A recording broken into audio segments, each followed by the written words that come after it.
Bija arī diezgan skaidri kritēriji, un jūs droši vien daudz uzdosiet jautājumus, kāpēc tās vai citas vietas ir pētījumā iekļautas un kāpēc kaut kas nav varbūt. Mūs kā autorus ar arhitektūras un urbānistikas izglītību interesēja tieši tas, kā radošās iniciatīvas ietekmē pilsētvidi, un tāpēc arī šie kritēriji.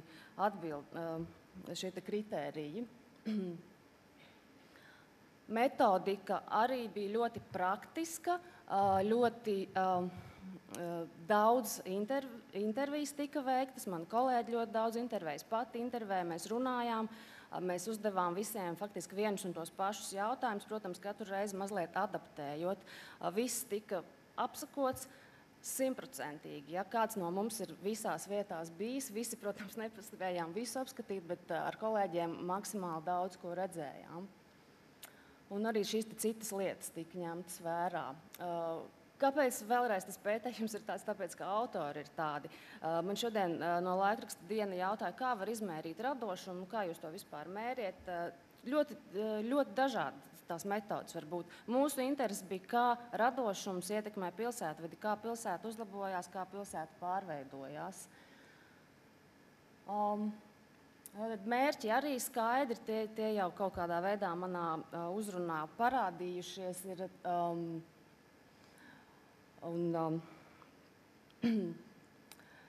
Un te varbūt tiem, kas nesaprot tik daudz tekstu, rakstīto vai runāto vārdu, infografiks ļoti populāra lieta, to arī varētu pielikt pie kaut kādām tendencēm, mēdījiem šausmīgi patīk.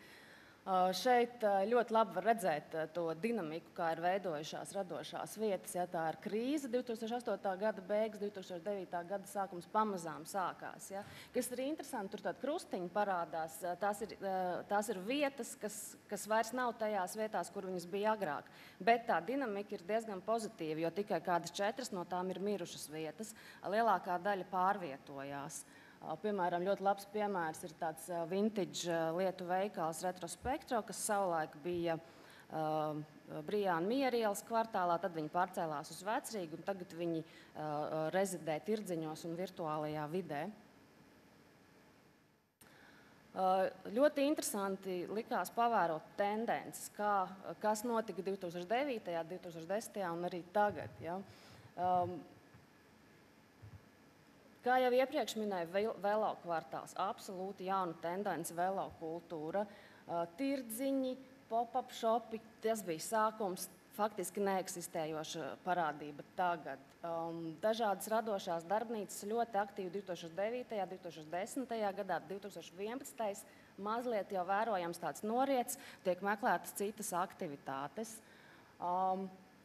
Veģetārie restorāni, tas ir tikai viens no ēdināšanas kultūras fenomeniem, un kāpēc šis pētījums otrais ir īpašs, ka 2009. gadā mēs fokusējāmies vairāk uz tādām kultūras un izklaides vietām, arī ar tādām vietām, kas saistītas ar arhitektūru un dizainu. Tad 2011. gadā mēs pētījumā iekļāvām arī viesmīlības biznesu, jo īpaši kafejnīcas un restorāns, jo likās, ka tā ir tā vieta, kur radošums ir novērojams gandrīz vai visvairāk, jo katra jaunā ēdināšanas vieta vai bārs tiek atvērts ar papildus funkciju, vai tā ir galerija, vai tur notiek lekcijas, ļoti, ļoti dažādi. Vai arī parādās pilnīgi jauni ēdināšanas veidi. Vēlāk būs Muffins and More prezentācija. Tas ir ļoti tāds lielisks piemērs. Mums nebija Rīgā līdz šim neviena vieta, kur varēja iegādāties un paēst amerikāņu muffinus. Tā, no tendencēm, kas pašlaik varētu tikai sākties un nākotnē iezīmēties, grafikā ir pieminēta viena sports. Ļoti interesanti. Ja daudzi radošie biznesi un institūcijas 2009. gadā orientējās tikai uz izklaidi, tad tas dzīves stils radošajās kvartālās kļūst arvien veselīgāks un tāds vairāk uz tādu ķermeņa un gara kultūru vērsts. Un ļoti daudz atzinās, ka Ja mēs jautājām, ko jūs vēl gribētu darīt un kāda ir attīstības plāni, un tad cilvēki norādīja, jā, bet nav kur sportot, mēs jau tagad vairs tik daudz nedzeram, un tagad mēs spēlējam basketbolu un darām vēl kaut ko. Un tā varētu būt ļoti, ļoti spēcīga tendence, kas attīstīsies gan radošajās kvartālos, un kur arī pilsētai būtu jāpanāk pretī. Vēl viena, kas nav tur minēta grafikā, ir saistīta ar topiešajiem universitāšu kampusiem. Tie ir ļoti daudzi. Mēs zinām, ka Latvijas universitāte plāno celt savu jaunu ēku, tāpat tās jaunās programmas privātajā augstskolā RISEBA, RTU un ļoti daudz citi. Kāds labums no radošiem kvartāliem? Tie labumi ir ļoti dažādi, vai ne? Un šeit, piemēram, tāds tipiskais mazais ekonomiskais labums ļoti šajā laikā, no 2009. gada līdz 2011. ļoti daudzi no darbiniekiem kļuva par darba devējiem, no freelanceriem par uzņēmējiem un tā tālāk. Protams, mums kā arhitektiem ļoti patika tas, ka radošo kvartālu un radošo iniciatīvu vairošanās un izplatība ļoti būtiski maina pilsētu. Kādreiz pilnīgi pelēkas, neizteiksmīgas drūmas ielas vai rajoni ir kļuvuši patīkami, kaut vai tikai tāpēc vien, ka viens ir iznesis ārā krāsainus krēslus, cits puķu kastes un cits vēl kaut ko. Mēs ieskicējām arī potenciālos jaunos turisma maršrutus, jo šķiet, ka Rīga ir ļoti nogurusi no Jugendstila Rīgas, no Koka Rīgas, varbūt pat mazliet un Vecrīgas, ka nav ko piedāvāt turistiem. Radošie kvartāli piedāvā ļoti liels iespējas turistiem. Varbūt kādreiz daudziem nepatīk turisti, bet no otras puses ļoti radošajos kvartālos strādā uzņēmēji, kas ražo dažādas preces, kuras savukārt ir jāpērk, vai ne, lai viņi varētu tālāk attīstīties. Un turistus varētu šādā veidā arī ieinteresēt. Un pēc tam šie visi maršruti ļoti lieliski integrējās jau esošajos turismu maršrutos. Klusā centra radošais kvartāls sakrīt ar Jugendstilu Rīgu, Kalnciemielu, Koka Rīgu un tā tālāk. Mēs rezidentu aptaujās jautājām arī, kā pilsēta varētu palīdzēt, ko gribētu saņemt no pilsētas. Ļoti pozitīvi un pārsteidzoši un patīkami tas neviens neprasa pilsētai naudu. Vispār neviens neprasa naudu. Visi ir ieguldījuši personiskos līdzekļus, visi ķepurojās, strādā dienu un nakti, attīstās, dara, piedalās. Taču visi ļoti labprāt sagaidītu un saņemtu tā saucamo infrastruktūras atbalstu no pilsētas, un tās ir bieži vien ļoti elementāras lietas, piemēram, velo novietnes. Ļoti daudz saskarās, ka paši viņas nevar iekārtot, jo tas ir vai nu dārgi, vai tas netiek saskaņots. Bet, ja pilsēta ierīkot pāris vietās vai katrā radošajā kvartālā vienu velo novietni, tas jau būtu ļoti lieliski. Tāpatās atvieglota birokrātija. Izkārtņu saskaņošana, vasaras terašu saskaņošana, ļoti daudz radošie uzņēmēji, vai dažādu festivālu un notikumu rīkošana. Tā būtu tā reize, tas būtu tās jomas, kur pilsēta varētu nākt pretī radošajiem uzņēmējiem. Un pēc pētījuma mēs apkopojām arī tās tipiskākās problēmas. Tās visas ir garākā tekstā izklāstītas, un es ļoti ceru, ka kādā interneta vietnē tas būs pieejams, jo tas būtu ļoti interesanti jums izlasīt. Bet mēs uzrakstījām tādus 10 zelta padomus radošajiem uzņēmējiem, kas ir jāņem vērā. Un, protams, vienmēr tā ir tā vieta un daudz kas cits šeit minētais. Paldies, un lasiet bukletu, sūtiet atsauksmes, ja kāds ir iekšā vai nav iekšā, vai gribētu būt nākošajā pētījumā, arī rakstiet, lai mēs par jums zinām. Paldies. Paldies, Ieva. Paldies. Mēs iesākām ar 40 minūšu deficītu, tagad tas ir 25 minūtes, vairs tikai palicis. Es domāju, ja kādam ir jautājumi, lūdzu, jautājiet Ievai un Solvitai. Ja nav jautājumu, es gribu izmantot to brīdi un piebilst, Ieva pieminēja to, ka pamatā tās privātas iniciatīvas un, Madam Mayor, if you have a question, you are welcome. Do you need a microphone?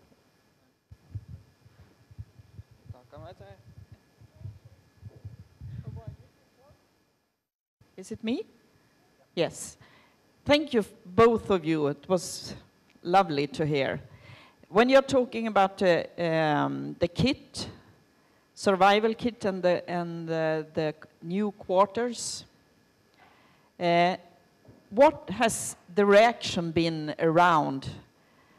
Have you got new ideas from architects? Have you got new ideas from artists? Have you got new ideas from young kids around in the surrounding?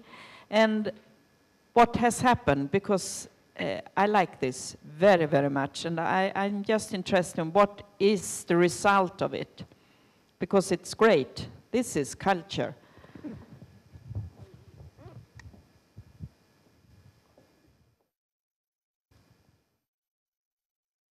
Hello? Yeah. We are in different positions because Solvit is representing the city and the government organization, and I am representing the creatives. The result, first of all, is this. This is the first kind of guide of creative industries in Riga, and I think that it's very useful on a practical level. We heard all sorts of ideas and requests from residents of the quarters that we have included in our report to the city. So I hope they will be used in a good way.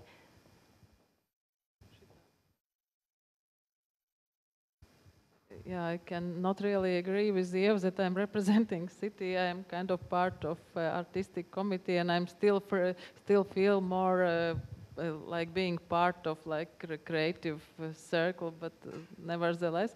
But yeah, but I already like I described when I told about how to say evaluation of survival kit festivals, that you can notice that radoša izdzīvošanas komplekta izdzīvošanas komplekta rezultātiem. Jūs jau redzējāt šīs pamestās vietas, un tagad ir radoši pilsētas rajoni, radošas vietas, radošas iniciatīvas, vai tās varētu dēvēt kā arī par radošajām industrijām. Mēs tās uzskatām par vienu no stūrakmeņiem izdzīvošanas komplekta tematiskajā līnijā. Un mēs to aplūkosim ne tikai kā pasākumu virkni, kas notiks 2014. gadā, bet arī mēs domāsim par infrastruktūras risinājumiem, par platformas radīšanu, kas palīdzētu attīstīt šīs iniciatīvas ilgspējīgākā veidā. Bet savā darbā man ir daudz iedvesmas nācis no arhitektiem, no māksliniekiem, no dažādām aprindām, no dažādiem sabiedrības slāņiem. Es teikšu ļoti īsu komentāru, jo manā pilsētā mēs esam veidojuši kopējo plānu līdz 2015. gadam, bet tas veids, kā jūs abas strādājat, blakus līdzās viena otrai vai krustojoties jūsu ceļiem, tas ir nākotnes veids, kā runāt par pilsētu plānošanu. Jo, ja cilvēki vēlas palikt pilsētās, pilsētu vidē, ir nepieciešams veidot arhitektūru, ir nepieciešams, lai cilvēki var ieiet kafejnīcā, lai viņi var iepazīties ar jauniem cilvēkiem kafejnīcā, lai rastos jauni uzņēmumi. Krustojiet savu partnerību, tas būs brīnišķīgi. Vēl ir kādi jautājumi? Jautājums Ievai Zībārtei, vai arī es sapratu, ka jūs daudz ceļojat Eiropā, un jautājums ir tāds, vai arī Eiropā runāt tik daudz par radošiem kvartāliem kā pie mums Rīgā, jo, manuprāt, ka Creative Quarters, tas ir kaut kāda Rīgas specifika, vai tā tas ir? Ja nē, tad kāda tad izskatās radošie kvartāli Eiropā? Paldies. Droši vien vairāk jājautā, labāk varētu atbildēt man kolēģi Evelīna Ozo, kas pašlaik ir Nīderlandē, bet šī ideja un vispār nosaukums definīcija, es viņu patiešām aizguvu no vienas senākas izstādes, kas bija par 18. un 19. gadsimta mākslinieku kvartāliem Londonā, kur tieši bija līdzīgs tāds, bet vēsturiskā griezumā kartēšanas projekts īstenots.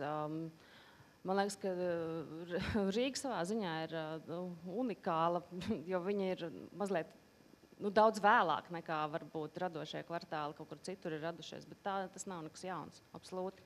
Radošie kvartāli eksistēja Eiropā jau 15. un 16. gadsimtā.